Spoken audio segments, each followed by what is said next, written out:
اگر قبض ہو جائے تو چینی میں دیسی گھی ڈال کر ہر رات سونے سے پہلے ایک چمچ کھا لیں، قبض سے آرام آ جائے گا۔ اگر مسوڑوں سے خون آتا ہو تو سرسوں کے تیل میں تھوڑا سا نمک ملا کر مسوڑوں پر لگائیں، مسوڑوں سے خون آنا رک جائے گا۔ اگر جسم پر زیادہ خارش ہوتی ہے تو نیم کے پتوں میں نمک ملا کر ابالیں اور ابلے ہوئے پانی سے نہا لیں، خارش ختم ہو جائے گی۔ اگر منہ میں چھالے ہو جائیں تو تھوڑا سا شہد لگائیں، چھالے ختم ہو جائیں گے۔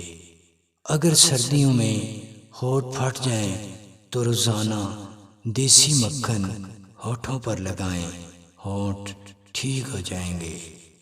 مثانے کی پتھری ہو تو انجیر سب سے مفید ہے، ایک کیلا کھانے سے قبض ہوتی ہے۔